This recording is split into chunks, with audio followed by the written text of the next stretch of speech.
तो त्योहारों का मतलब होता है खुशियां और बाजारों की रौनक। लेकिन इस बार रमजान और नवरात्रि से पहले बाजारों में भाईचारे के बजाय बहिष्कार का शोर सुनाई दे रहा है। एक तरफ अपनी कौम से खरीदारी की अपील है तो दूसरी तरफ मुस्लिम दुकानदारों के बहिष्कार का आह्वान। अहले सुन्नत समिति के महासचिव तौकीर निजामी की एक अपील ने त्योहारों से पहले मध्य प्रदेश का माहौल गर्मा दिया है। तौकीर निजामी ने मुस्लिम समुदाय की आर्थिक स्थिति की बात करते हुए ईद पर मुसलमानों से सिर्फ मुस्लिम दुकानदारों से खरीदारी करने की अपील की, जिसके बाद हिंदू उत्सव समिति के अध्यक्ष चंद्रशेखर तिवारी ने निजामी की अपील पर प्रतिक्रिया देते हुए मुस्लिम दुकानदारों का बहिष्कार करने को कहा। एक तरफ त्योहारों से पहले धर्म वाली लड़ाई जारी है तो इधर सियासत में भी इन अपीलों को लेकर बहस तेज हो गई। आखिर क्यों व्यापार के बीच में अब धर्म की दीवार खड़ी की जा रही है? त्योहारों से पहले क्यों मजहबी दीवार खड़ी की जा रही है? आज महाडिबेट में चर्चा इसी मुद्दे पर, लेकिन पहले रिपोर्ट देखिए।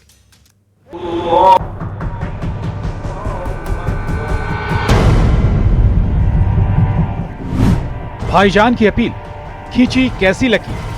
मैं आप लोगों से निहायत अदब के साथ गुजारिश करना चाहता हूं कि आप लोगों के ज़कात का पैसा और आप लोग जो है ना पूरे रमज़ान भर और ईद भर जितनी भी ख़रीदारी करना है तो ये गरीब मुस्लिम समाज के जो लोग हैं इन लोगों से आप ख़रीदारी करें। रमज़ान का नारा, नवरात्रि पर किनारा।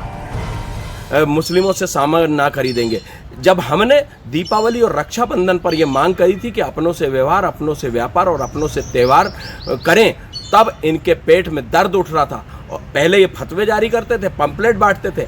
आज जो है वीडियो के माध्यम से मांग कर रहे हैं कि सिर्फ भाईजानों से सामान खरीदें। बाजार में मजहबी दीवार, बहिष्कार और तकरार। पहले लोग कहते थे अपने त्योहार अपनों से व्यापार, उसी श्रृंखला में ये भी बातचीत चलने लग गई है। तो ये तो देश के लिए दुखद है ये परिस्थितियां। लेकिन जो लोग इनके जन्मदाता हैं उन्हें इस पर विचार करना चाहिए कि वो जिस तरह की कट्टरता को फैला रहे हैं और हिंसा को फैलाते हैं, कभी कभार उसकी प्रतिक्रियाएं भी होंगी तो नुकसान होगा देश का।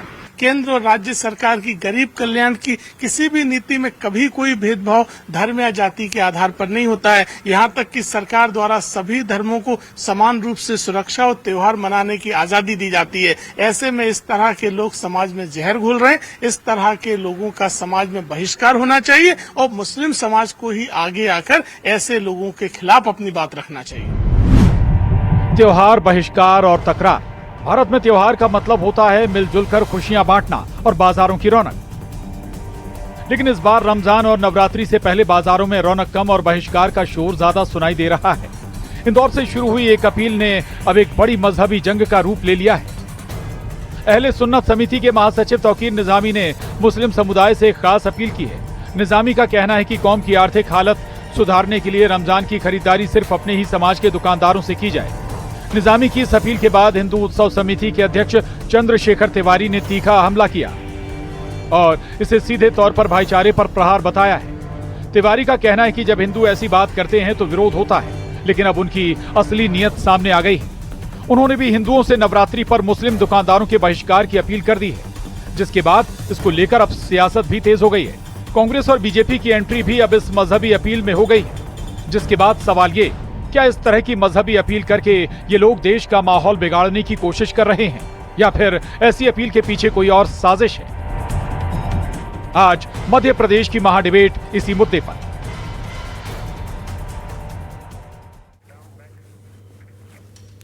तो एक तरफ आगामी त्योहारों से पहले बाजारों में रौनक से ज्यादा टेंशन है। हिंदू मुसलमान का शोर है। बाजार में काम नहीं, धर्म पर सियासत है और लोग परेशान हैं, जिसको लेकर आज होगी मध्य प्रदेश की महाडिबेट। लेकिन कुछ सवाल भी हैं जो बेहद जरूरी भी हैं। और हमारे आज के बड़े सवाल, बाजारों में मजहब का आखिर काम क्या है? क्या ये इन लोगों का हक है या फिर नफरत फैलाने की साजिश? वाकई क्या कोई साजिश रची जा रही है ऐसे अपील करके? दूसरा महत्वपूर्ण सवाल है, आखिर दुकानदारों को धर्म के नाम पर क्यों परेशान किया जा रहा है? व्यवसाय करने दीजिए, काम करने दीजिए। तीसरा सवाल है, ऐसी अपील करके क्या देश का माहौल बिगाड़ने की साजिश की जा रही है और ऐसी साजिश क्या पहली बार हो रही है? ये तमाम सवाल जो हमारी चर्चा का विषय होंगे। लेकिन सबसे पहले आपको बेहद खास मेहमानों से मिला देते हैं।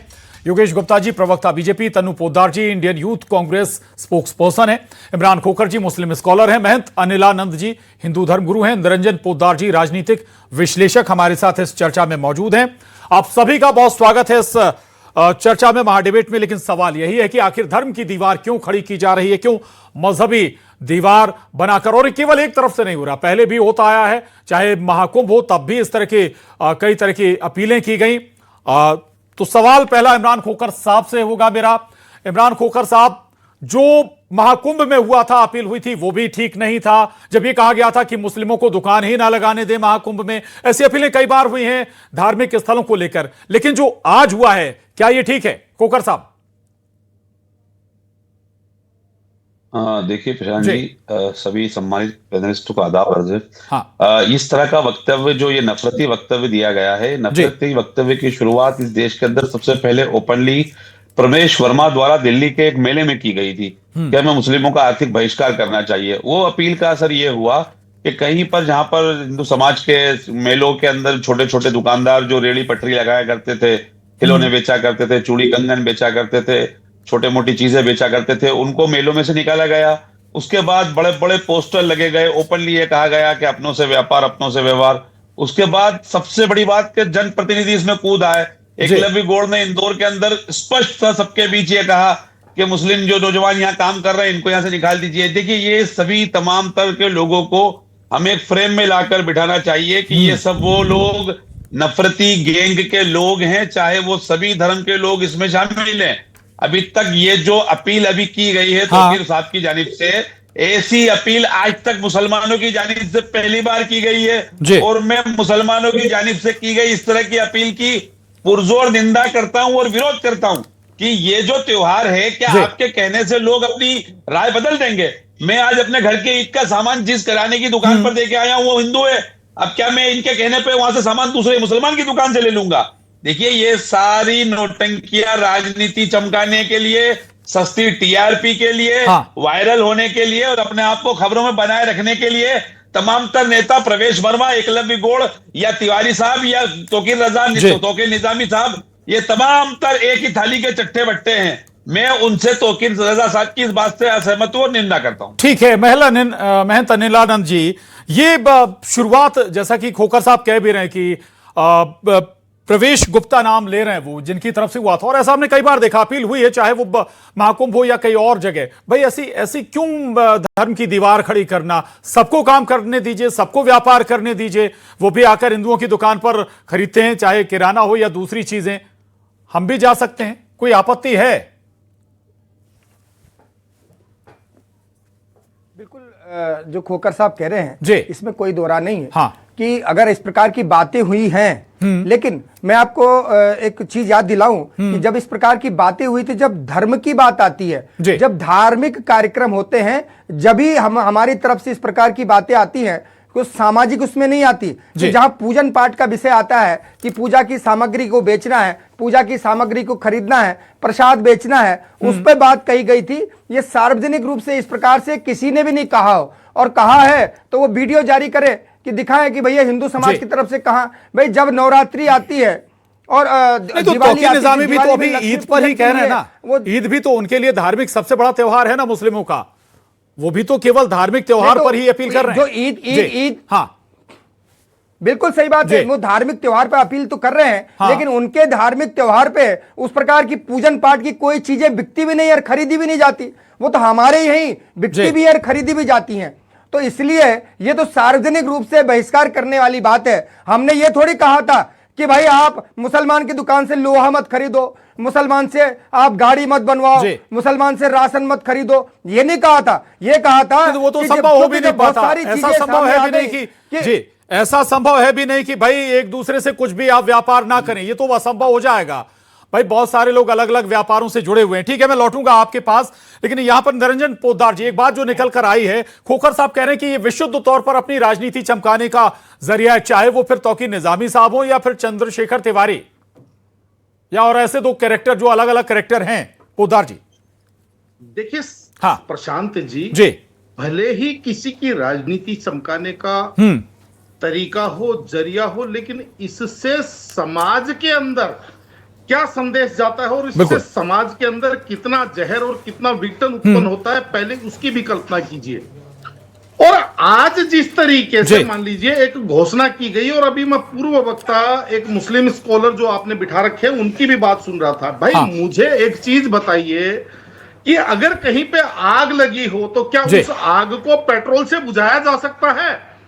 आग को तो मेरे ख्याल पानी से ही बुझाया जा सकता है। अगर आप पेट्रोल से आग बुझाना चाहेंगे तो मेरे हिसाब से वो आग बुझेगी नहीं, भड़केगी। और ये चीज किसी भी नादान व्यक्ति को पूरी तरह पता है कि इस देश के अंदर अगर मुस्लिम समाज इस प्रकार की पहल करेगा तो उसका परिणाम मुस्लिम समाज के उस तबके के ऊपर उनको ज्यादा भुगतना पड़ेगा जो दिहाड़ी मजदूर है, जो रोज कमाओ रोज खाओ रोज। लेकिन निरंजन पोद्दार जी, पहला रिएक्शन, पहली बार इस तरह की अपील की गई है किसी मुस्लिम धर्मगुरु से जुड़े हुए किसी व्यक्ति के जरिए। इससे पहले तो हिंदुओं की तरफ से ही इस तरह की अपीलें होती थी ना, तो उसका ये रिएक्शन हम क्यों ना माने? देखिए प्रशांत जी, ऐसा है कि एक चीज आपको दिखाई देगी कि जब हिंदुओं की तरफ से ऐसी कोई उद्दंडता होती है किसी उद्दंड व्यक्ति के द्वारा, समाज उसका अनुसरण नहीं करता है। आज भी मैं आपको एक चीज उदाहरण देता हूं कि आपने देखा होगा कि आसाम के कांग्रेस के सांसद उन्होंने पाला बदल करके भारतीय जनता पार्टी ज्वाइन कर ली, और इमरान मसूद क्या कह रहे हैं? कह रहे हैं उन्होंने महापाप किया क्योंकि 65% मुस्लिम आबादी से वो जीत करके आए, इसलिए उनको पाला नहीं बदलना चाहिए था। तो क्या मतलब, आप जो स्वयं को सेकुलरिज्म का ठेकेदार बताते हैं और आप ही कम से कम उस विघटन की नींव धरते हैं। मेरा कहने का तात्पर्य यह है कि हिंदू समाज के अंदर अगर मान लीजिए कोई आदमी कितना भी विश्वमन करे, लेकिन समाज के अंदर उसका कितना प्रतिशत अनुसरण होता है, ये बड़ा महत्वपूर्ण है। जनता, पब्लिक कैसे लेती है इस तरह की अपीलों को? क्या वाकई गहराई से इसे समझना भी जरूरी है। योगेश गुप्ता जी के पास जाऊंगा। योगेश गुप्ता जी, थोड़ा सा बीजेपी का स्टैंड भी बताइएगा इस मसले पर क्या है, क्योंकि हमारे मध्य प्रदेश में भी कुंभ होने जा रहा है उज्जैन में, तैयारियां आप कर ही रहे होंगे। जी हाँ प्रशांत जी, सिंहस्थ होने जा रहा है और माननीय मोहन यादव की मंशा के अनुरूप काफी बड़े बजट का प्रावधान है और बड़े स्तर पर उसको आयोजित करने की मंशा है। और जहां लाल किले की प्राचीर से हमारे माननीय प्रधानमंत्री नरेंद्र मोदी जब कहते हैं ना सबका साथ, सबका विकास और सबका विश्वास, तो निश्चित रूप से उसमें 140 करोड़ देशवासी शामिल होते हैं। उसमें हिंदू, मुस्लिम, सिख, ईसाई सभी वर्ग होते हैं। और उनके इस बयान को, इस प्रकार का कुकृत्य बयानबाजी करने वाले तो की निजामी, लेकिन योगेश गुप्ता जी, एक आम भावना है कि जब बीजेपी का शासन आता है तो ऐसे बयानबाजी, इस तरह की भावनाएं बढ़ जाती हैं लोगों के बीच। नहीं देखिए, भारतीय जनता पार्टी तो सबका साथ, सबका विकास, सबके विश्वास पर चल रही है। और मैं ये मानता हूं कि अगर वैष्णो देवी की यात्रा, वो दिखना भी चाहिए जो लाइन आपने दोहराई है। जी हाँ, कोई धर्मावली करता है वैष्णो देवी की यात्रा, तो बिना वहां के अल्पसंख्यक समुदाय की सहायता के या वहां के जो मार्केट के लोग हैं उनके बिना मशवरे के उस यात्रा को संपूर्ण नहीं किया जा सकता। तो इस प्रकार का जो समाज को विघटनकारी शक्तियों द्वारा विघटित करने की मंशा रखते हैं, निश्चित रूप से जब धर्मांशी जाता है मां के दर्शन को, तो उनके मुंह पर जोरदार तमाचा मारता है और वहां पर उन घोड़े वालों को, उन जो टांग के चलते हैं, क्या कहते हैं उनको, वो शब्द नहीं आ रहा है, उन लोगों को उनकी सेवा लेता है और उनके मार्गदर्शन के अनुरूप वो दर्शन करके आता है।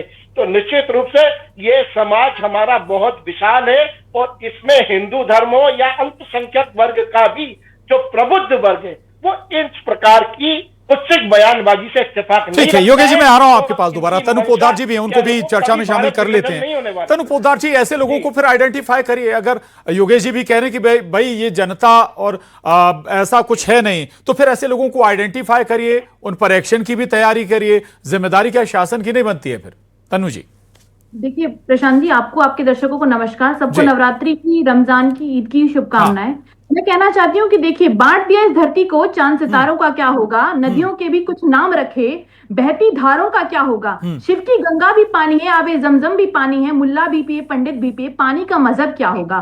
तो भारतीय जनता पार्टी और एआईएमआईएम दोनों एक ही सिक्के के दो पहलू हैं। एआईएमआईएम बॉल फेंकता है और भारतीय जनता पार्टी इस पर छक्का लगाती है। मैं आपको बताती हूँ कि आप बताइए, बाजारों के अंदर धर्म का क्या काम है? अगर आज जी बोलिएगा तनु जी। इसमें भारतीय जनता पार्टी ने कौन सा बयान दिया है, जरा बताएंगे आप? इसमें भारतीय जनता पार्टी आपके युवराज राहुल गांधी भारतीय जनता पार्टी के जो नेता हैं, आप उनसे पूछिए, कभी जैन जी को भड़काते, कभी अल्पसंख्यक वर्ग को भड़काते, कभी हमारी यात्राएं निकल जनगणना जनगणना के आधार पर समाज को विकसित करने की कोशिश करते हैं।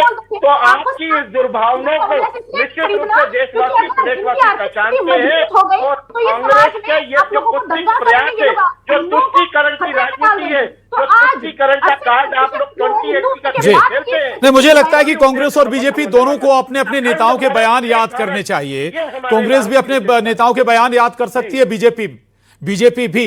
तो फिर बहुत सारी एक लंबी सूची तैयार हो जाएगी कि भाई किसने क्या कहा, जो वाकई समाज को तोड़ने वाला है। लेकिन मैं ये कह रहा हूं कि इस पर केवल क्या सियासी दल सियासत ही चमकाएंगे अपनी, इससे आगे भी बढ़ेंगे योगेश गुप्ता जी? नहीं, निश्चित रूप से इस प्रकार की बयानबाजी पर रोक लगाने की मंशा के अनुरूप जो भी कानूनी कार्रवाई सुनिश्चित होगी वो अवश्य की जानी चाहिए। और मैं रिकमेंड भी करूंगा कि तौकीर निजामी के खिलाफ निश्चित रूप से FIR दर्ज होना चाहिए, ताकि एक समाज में एक संदेश जाए, बड़ा संदेश जाए कि इस प्रकार की समाज को विघटन करने की जो कुत्सित प्रयास है, ऐसे लोगों को शिक्षा के पीछे। ठीक है तनु जी, अगर तौकीर निजामी कह रहे हैं तो दूसरी तरफ एक और हिंदू पक्ष की तरफ से भी चंद्रशेखर तिवारी भी कह रहे हैं कि भाई आप नवदुर्गों में हिंदुओं से सामान खरीदें, हिंदुओं से व्यवहार करें, वो भी गलत है ना?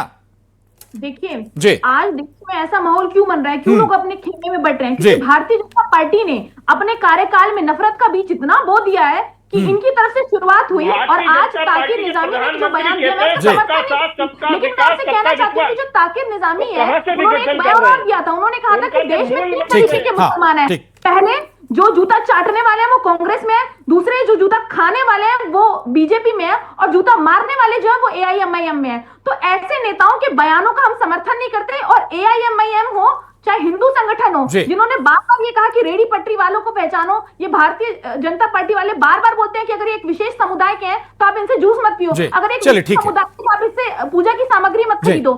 जब आप बाजार को बांट देंगे तो आपको ये समझना पड़ेगा कि एक कुम्हार जो दीपक बनाता है और एक टेलर जो उस कुम्हार से मुस्लिम भी घड़ा खरीदेगा ना, वही मैं समझ वही बात हम समझने की कोशिश भी कर रहे हैं कि भाई ऐसा कैसे हो सकता है कि आप एक समुदाय विशेष से आप कोई काम ना कराएं। अपनी गाड़ी आपको ठीक करानी होगी, जाएंगे, अगर वहां पर कोई मुस्लिम हुआ तो गाड़ी नहीं ठीक कराएंगे क्या?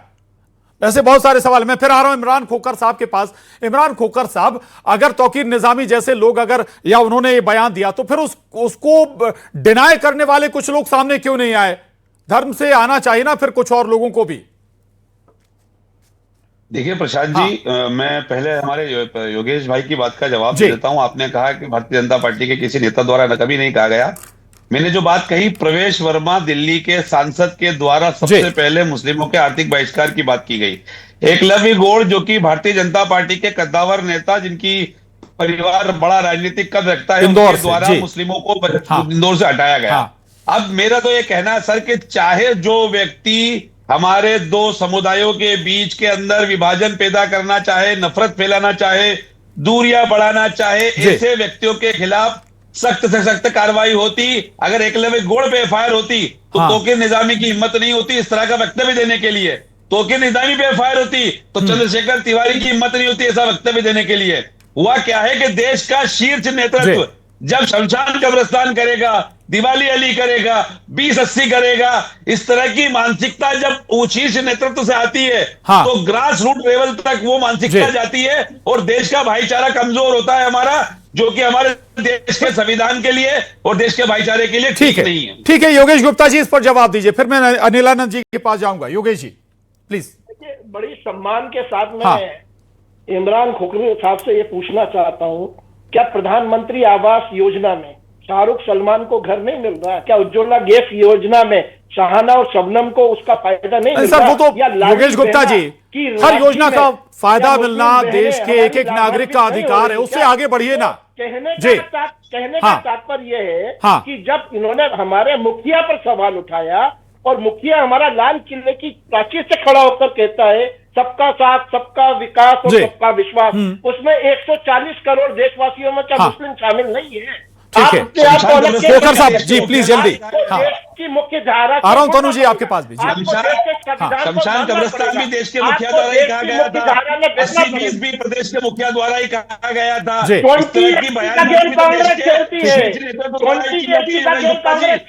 उस पर रोक नौबत नहीं आती। कमलनाथ जी ने 2023 के चुनाव में जी वो वीडियो भी याद है कि भाई 90% वोट तो हमें ही मिलने हैं, कांग्रेस के हमें ही आने चाहिए, मुस्लिमों के वोट कांग्रेस को मिलने चाहिए, वो वीडियो भी है सामने।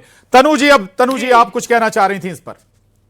देखिए जो लोग कहते हैं कि कपड़ों से पहचान लिए जाएंगे, टोपी से पहचान लिए जाएंगे, और सदन के अंदर इन्हीं के दिल्ली के एक नेता ने ऐसे ऐसे शब्दों का इस्तेमाल एक विशेष समुदाय के लिए किया था जो मैं कैमरे पर बोल भी नहीं सकती। तो ये वो लोग हैं जो पहले धर्म की राजनीति करना शुरू करते हैं। और मैं आपको बता देती हूँ कि भारतीय जनता अभी उस वीडियो का जिक्र हो गया, कांग्रेस क्या धर्म की राजनीति नहीं करती जब कमलनाथ कह रहे थे कि भाई 90% मुस्लिमों के वोट हमें मिलने चाहिए। तनु जी तो थोड़ा अपने आत्मगिरेबान में देखिए, अगर कमलनाथ जी ने ये स्टेटमेंट तो दोनों सारी पार्टियां एक ही हमाम में हैं जी। पोद्दार जी आपके पास आऊंगा फिर मैं। निरंजन जी काम करते हैं, हमारी सरकार इतने साल सत्ता में रही तो क्या हमने किसी एक धर्म को के साथ थोड़ी रहे, हम सबको साथ लेकर के चले तभी इतनी साल सत्ता चलाई हमने। और मैं इनसे कहना चाहती हूँ कि धर्म की राजनीति भारतीय जनता पार्टी ने शुरू किया। जब ये मंगलसूत्र, मंदिर, मस्जिद की बात करते हैं, जब ये लोग हर त्योहारों पर सांप्रदायिक दंगे भड़काने वाले बयान हो देते हैं और इनके नेताओं सपोर्ट देते हैं, तब इस देश के अंदर नफरत की जो राजनीति है वो होती है, तब इस देश के अंदर धर्म की राजनीति होती है। तो मैं आपसे कहना चाहती हूँ कि भारतीय जनता पार्टी जो नफरत का बीज बोकर नफरत की फैक्ट्री को इतना बढ़ा चुकी है। ठीक है जी, ओके ठीक है। निरंजन पोद्दार जी, भाई तुष्टीकरण तो कांग्रेस भी कर रही है और बीजेपी भी कर रही है, आप किसी दूसरे धर्म का कर रहे हैं, आप किसी दूसरे धर्म का। देखिए प्रशांत जी, आज की जो परिस्थितियां है इसके पीछे जो भारतीय राजनीति है वो तो है ही है, उसके साथ जो बौद्धिक बेईमानी और जो विचारकों का जो विचारक आते हैं उनकी ठगी, और जिस तरीके से ये जो नए मुस्लिम मौलाना जो बने हैं इसके पीछे सबसे बड़ा कारक ये भी है। मैं एक उदाहरण देता हूं। अब आप देखिए पश्चिम बंगाल में चुनाव होने वाला है। अब ये क्या कहेंगे कि भारतीय जनता पार्टी पश्चिम बंगाल में पोलराइजेशन, एक ही डिबेट में एक ही बार में एक बार कहेंगे कि भारतीय जनता पार्टी पोलराइजेशन का, लेकिन दूसरी तरफ क्या कहेंगे कि फलानी कॉन्स्टिट्यूएंसी पे मुस्लिम वोट 40% से ऊपर है, यानी कि स्वयं पोलराइजेशन कर रहे हैं। 40% मुस्लिम वोट बता करके, 20% मुस्लिम वोट बता करके, 30% मुस्लिम वोट बता करके। लेकिन जब भारतीय जनता पार्टी बाकी 70% की बात करती है तो कहते हैं वो पोलराइजेशन कर रहे हैं। अरे भाई सीधी सी बात है, यानी अपनी गिरेबा में भी जाके देखिए। मैं चला बुरा ना मिलिया कोई, बिल्कुल जो मन खोजा आपको तो मुझसे बुरा ना कोई। जिस दिन आप ये देखेंगे कि हम उंगली उधर कर रहे हैं लेकिन 4 उंगली हमारी तरफ है, दाग अगर आपकी सामने वाले की शर्ट पर है तो आपकी शर्ट पर भी दाग नजर आते हैं। अनिलानंद महाराज जी, आपकी तरफ से हिंदुओं की तरफ से जो अपील की जाती है वो सब ठीक है, अगर कोई मुस्लिम अपील कर दे तो वो गलत हो जाता है, इस सोच से बाहर निकलना होगा। बिल्कुल इस सोच से सबको बाहर निकलना होगा। लेकिन हिंदुओं की तरफ से मैं बता दूं आपको कि जब भी अपील की गई तो अपील यह की गई कि पूजन पाठ के सामान उनसे न खरीदें, और वो हमारी पाठ ही नहीं, महाकुंभ में दुकान लगाने पर भी सवाल उठाए गए थे कि मुस्लिम दुकान ना लगाएं। अनिलानंद जी, तो भाई महाकुंभ में भी पूजन पाठ की सामान तो बेचा जाएगा, नहीं खाने पीने के स्टॉल भी लगे थे ना, सामान बेचा जाता है, केवल पूजन सामग्री भरी नहीं थी वहां पर। तो नहीं तो जो लोग महाकुंभ में स्नान करने जा रहे होंगे वो आस्थावान लोग होंगे, और उनको अगर आप थूक के परसोगे तो तब तो ये कहना ही पड़ेगा ना भाई। मैं इमरान साहब की बात से एक बात कह दूं उनसे कि चाहे वो एकलव्य गौड़ हो या कोई भी हो, आपने बिल्ली मरी हुई तो देख ली, लेकिन बिल्ली अंदर दूध फेंक के आई है वो नहीं देखा। जल्दी रिएक्शन इमरान खोखर साहब, अगर वाकई वो तस्वीरें हमने देखी हैं, रोटी में थूक लगाकर खाने में थूक देना, भाई इसके बाद सवाल तो उठेगा ना जहन में। बेंगलोर में एक मेड द्वारा अपने जो मकान मालिक थे उनको पेशाब मिलाकर खाना बना के खिलाया गया था, उसमें किसी ने उसका धर्म क्यों नहीं देखा? मैं तो कहता हूं कि आपको ईद में लगने वाले मेले और दरगाहों में होने वाले उर्स के हर मेले के लिए हम तमाम तर हिंदुओं का स्वागत करते हैं। आइए आप हमारी यहाँ दुकान लगाइए, हम धर्म के आधार पर आपसे भेदभाव नहीं करेंगे। जी, लेकिन मैं इससे पहले जो मेरा सवाल था कि भाई ये अपील जो आप अभी कर रहे हैं न्यूज़ 18 पर, ये अपील मुस्लिम धर्मगुरु क्यों नहीं कर रहे तौकीर निजामी के बयान के बाद? खोखर मैं साहब कर रहा हूं ना हाँ। प्रशांत भाई, मैं खुले मन से कर रहा हूं कि जिसको जी, जो अच्छी ठीक, चीज सस्ती चलिए। लगेगी, अच्छी लगेगी, जिससे जी। व्यवहार होगा, वो आदमी वहां पे खरीदेगा। चलिए, तो जो अपील खोखर साहब की तरफ से हुई है वो दोनों मैं पक्षों की इमरान तरफ से साहब से होनी पूछना चाहिए, चाहता और हूं इसी के साथ कि कि भाई इज्तिमा में धार्मिक दीवार खड़ी ना करें कि कौन किससे खरीदेगा किस त्योहार पर, यह नहीं होना चाहिए। आप सभी खास मेहमानों का बहुत शुक्रिया, बहुत धन्यवाद। महाडिबेट में आज बस इतना ही।